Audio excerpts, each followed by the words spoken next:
Une est arrivée, quels 5 blessés. Regardez, allô, il y a 3 services de réanimation là-bas, et encore plus loin. Là où se trouve cette maison, c'est encore le début.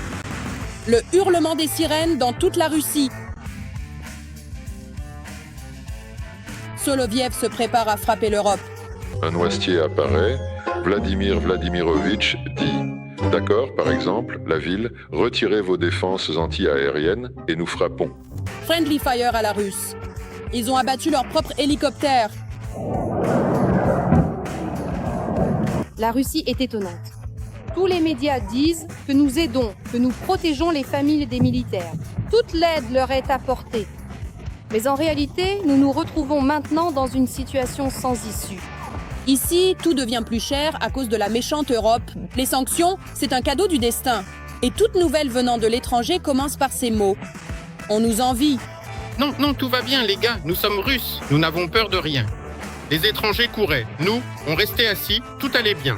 Bon, il y a eu des tirs, mais c'est comme à la maison. Nous commençons une excursion dans une réalité parallèle où la vérité commode, les valeurs traditionnelles et la novlangue ont conquis l'esprit de millions de personnes. Puisses-tu devenir grand, vivre longtemps et être heureux, en portant dignement ce nom de famille. Comment ne pas devenir fou si tout autour est déjà perdu? J'ai envie d'action. Attachez vos ceintures, l'action est en ligne. Un digeste véridique sur la vie réelle en Russie et ailleurs. Attention à tous, une alerte est entendue dans toute la Russie. La capitale de la Russie semble elle aussi entrer dans la phase de découverte des conséquences de la grande politique. Voici des images de Volgograd où, selon les autorités, il y a eu des victimes. Il y a plusieurs personnes présentes ici, tout simplement. Les Russes ont essayé de repousser. L'attaque? Les événements se déroulent à 700 mètres de l'usine de tracteurs de Volgograd, qui est sous sanctions européennes en raison de l'exécution de commandes de défense de l'État. Des patriotes russes dans la région de Rostov ont abattu leur propre hélicoptère lors d'une opération de défense anti-aérienne contre des drones ukrainiens. Va-t'en. Oui, pas par ici. Par là, viens ici. Oui, pas ici. Une démilitarisation de haute qualité dont Poutine lui-même a parlé. Il y a quelques semaines, Moscou et Téhéran se sont entraînés ensemble avec ostentation, créant l'illusion d'une victoire impénétrable pour l'Iran.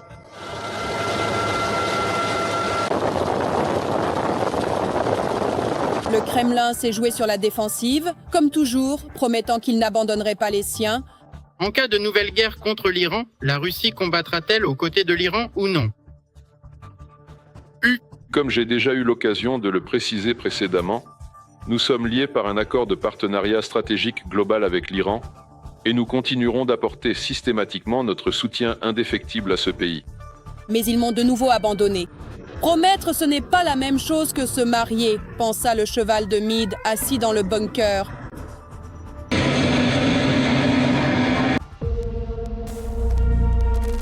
Poutine a expliqué aux Russes que l'ambiance familiale, c'est quand des missiles volent au-dessus de ta tête et que des drones explosent.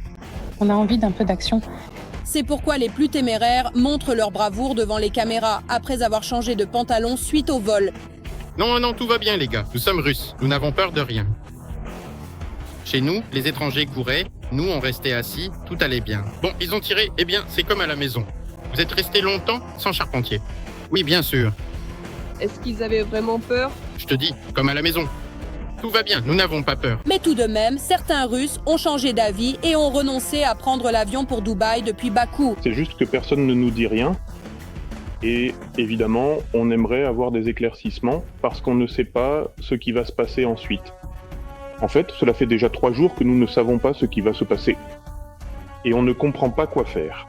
L'avion et 300 touristes sont partis de Vnukovo dès le 28 février, mais ils ne sont jamais arrivés aux Émirats et sont restés bloqués en Azerbaïdjan. Au final, une partie des Russes a quand même pu partir pour les Émirats, tandis que ceux qui n'étaient pas prêts à affronter cela, les drones iraniens amis sont en route. Ils sont revenus à Vnukovo par un vol retour. Le Donetsk, occupé par la Russie, commence de plus en plus à ressembler à l'équipe de l'amitié des peuples du KVN. Ici, il y a déjà tout le monde et les habitants de Donetsk eux-mêmes commencent à se sentir lésés. Où que tu regardes, il y a des migrants. Mais les blogueurs de Donetsk, eux, se réjouissent de cette multiculturalité, car les étrangers leur apportent de l'argent grâce à la publicité, des produits de consommation courante. Vous l'avez demandé, nous l'avons apporté. 15 XL. Regardez, des gilets aussi grands, j'y nage littéralement. Sukra porte actuellement du 11 XL. Et le plus important, ce n'est pas qu'un seul modèle, mais tout un assortiment. Tout cela, c'est de l'écomarché, tout cela pour que nos géants, nos héros, se sentent à l'aise, pour qu'ils soient confortables. Tu veux des marques contrefaites ou bien des parfums en vrac comme Krasny Oktябрь ou Moscou, à des prix très avantageux. Gorlovka, attention, au 2e étage du TSUM, la chasse au parfum est ouverte. Imagine seulement ton parfum qui coûte une fortune en boutique. Aujourd'hui, il est disponible en vrac à un prix dérisoire. Ce n'est pas un rêve, c'est notre grande braderie. Dépêche-toi avant que les chasseuses de beauté ne raflent les articles les plus populaires. Nous t'attendons. Les chasseuses de beauté ne savent déjà plus où dépenser leur argent. Faut-il acheter des concombres pour le 8 mars à prix fou ou bien aller chez Rabouni et Karina pour acheter quelque chose d'agréable? Une veste en simili-cuir pour 3000. Et maintenant, 2 mannequins, Rabouni et Karina, vont vous présenter des vêtements du magasin Économe, vêtements et chaussures. Sur Rabouni, nous avons un look à 10 000 roubles, sur Karina à 7 500. Vous pouvez regarder les chaussures, 2 000 roubles, le jean, 1100 roubles. Nous avons un t-shirt et ce perfecto en matière agréable, 2 800 roubles. Tout est à la mode. Tout est beau et la coupe est amazing. Amazing sur tout le monde. Vous aviez commandé une pub de Nijni Novgorod. Tenez, signez ici. Non, nous allons étudier les tailles, avec vous, pas la nourriture. Et les vêtements? HS mince. SM, bébé. L, Lyon. L, Lyon fragile. Lyon XXL, charismatique et fragile. Allez à Adecastor. Ce pays ressemble aux blogueurs.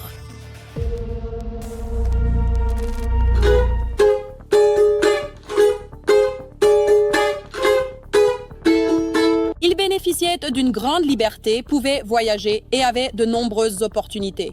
Mais il y avait peu de cervelle. C'est pourquoi, de la vie à laquelle on enviait, ils ont choisi de revenir chez eux, là où les poivreaux traînent sous les bars clandestins, où les cages d'escalier ne sentent pas la vanille et où règne l'esprit russe traditionnel.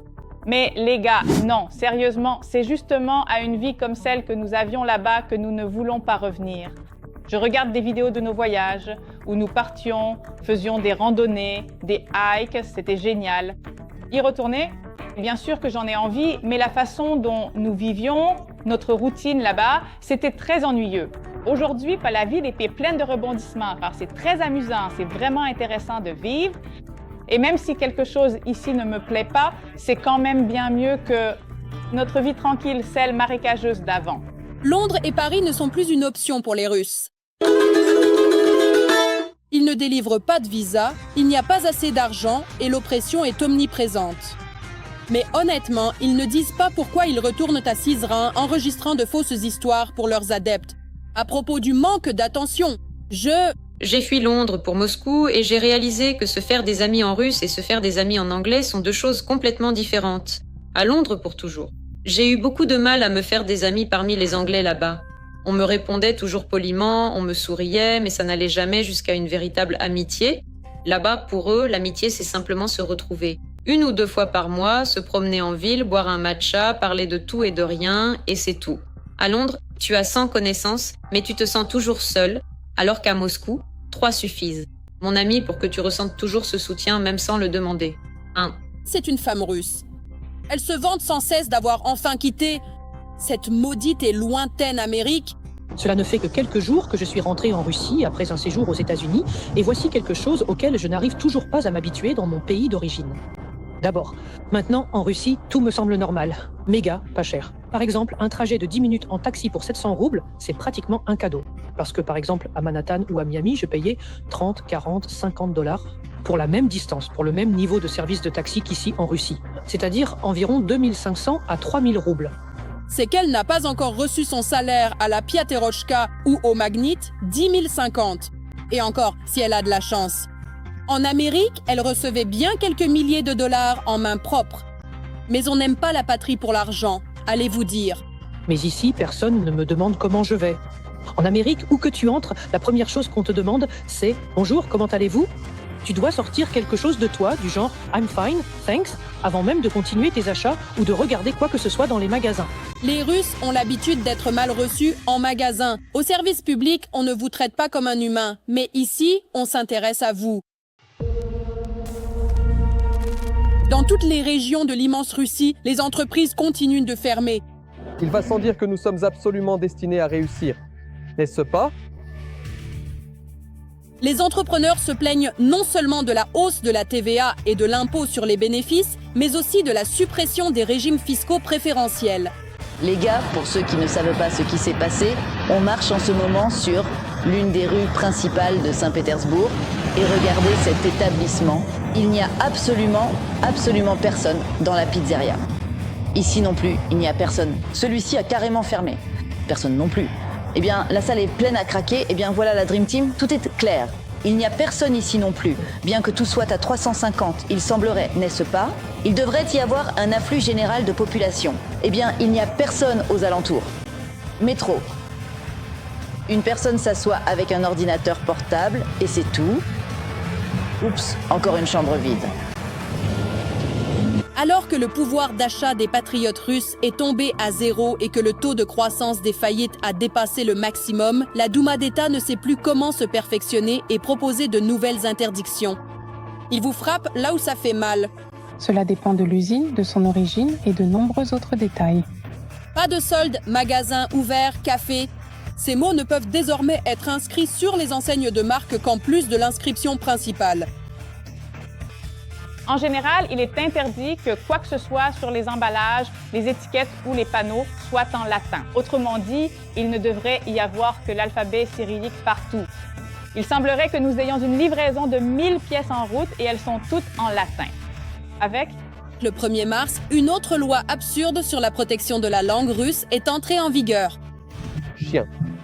Planche de surf Coffee Wave. Fugitif. Réunion. Europicta. La loi interdit aux entrepreneurs russes d'utiliser des langues étrangères dans les noms, les enseignes, les publicités et sur les sites web de leur complexe résidentiel. Mes chers, alors, ça ne va pas? Ne vous inquiétez pas, aujourd'hui tout le monde va mal. Pourquoi font-ils cela? Parce qu'il y aura immédiatement une amende de 500 000 roubles. C'est pourquoi les petites entreprises ont déjà commencé à appliquer cette loi absurde. Cependant, les marques et enseignes déposées ne seront pas concernées par ce changement. C'est-à-dire, par exemple, Wildberries ne deviendra pas baie sauvage. Oh, comme tout leur est permis, et vous, les souffres-douleurs, vous endurez. On avait déjà les enceintes à 16 ans, et maintenant, on passe directement de la crèche au mariage. J'ai envie d'un peu d'action. En Russie, ils perdent tellement la tête qu'ils commencent à faire entrer massivement les enfants à la mairie pour les marier. Ce qui est particulièrement drôle, c'est que ces imitations de mariage sont faites pile poil, juste au moment où la natalité en Russie est tombée à son plus bas niveau depuis 30 ans. Et leurs garçons sont recouverts d'herbe dans les fourrés, quelque part en Ukraine. Les cimetières s'agrandissent et ce sont les enfants qui doivent payer parce que Poutine a décidé de mettre la moitié du pays dans la tombe. Quoi qu'on fasse, la terre-mère et le bouleau blanc n'aident pas toujours à guérir. Mais le pain, c'est de la puissance. On propose même de faire des séances de guérison directement dans la plantation. Le pain vient justement de me proposer une séance de guérison. Depuis quelques jours, je ressens un léger malaise, une température à 37, quelque chose comme ça. Ce n'est pas vraiment un rhume, mais en réalité, ce sont des processus de purification. Et maintenant, il veut m'aider à traverser ça. C'est plus facile. Je vais la contacter maintenant directement par canalisation. Oui, c'est exact. C'est exact, vous avez comptabilisé les informations. Il s'agit soit d'une exacerbation printanière, soit tout simplement d'un diagnostic incurable. ET, En ce moment précis, je souhaite, en m'appuyant sur toute la force de l'égrégore majestueux de ces pins qui poussent vigoureusement ici, au cœur de cette forêt ancienne, vous apporter tout mon soutien et mon énergie positive. Te fournir une quantité supplémentaire d'énergie. Le rayon vert, l'énergie guérisseuse de l'archange Raphaël, nous allons la transmettre. Les Russes ont commencé à la 5e année de la guerre à se demander que... Ils se sont fait avoir. À la télévision, on appelle à signer des contrats, on fait peur avec l'OTAN et les nazis, alors qu'eux restent assis dans leur bureau proche du pouvoir et dirigent la vie des gens. Et maintenant, quand nous observons ce qui se passe à l'arrière de notre pays, qui s'installe sur notre terre, qui s'infiltre dans la direction de l'armée et dans les bureaux des fonctionnaires, c'est-à-dire que ce sont des gens dont les enfants, les petits-enfants et les capitaux se trouvent à l'étranger. Dans cette situation, alors que toutes ces informations sont accessibles, appeler les gens à aller se battre pour la patrie, eh bien, ce n'est probablement pas tout à fait juste. Mais si Poutine le demande, ils iront. Ils iront mourir et tuer pour les ambitions impériales du nabot du Kremlin. Nous n'avons même pas de guerre. Nous menons une opération militaire spéciale à laquelle participent des personnes spécialement formées. S'il y a une guerre, il y aura une mobilisation. Et quand le président s'adressera au peuple, dira « Frères et sœurs, voilà la situation », alors on pourra y aller, que ce soit effrayant ou non, là, ce sera pour la patrie. Mais pour l'instant, excusez-moi... Non, cette nation ne peut plus être sauvée. Je veux de l'action. Été. Si la télévision vous dit que tout se déroule comme prévu, alors elle vous ment encore. N'oubliez pas que parfois, la vérité finit par percer même la plus épaisse couche de propagande et de mensonges. Prenez soin de vous et de votre esprit critique. C'était Dvijuka. N'hésitez pas à aimer, à vous abonner et à commenter. Nous avons fait de notre mieux.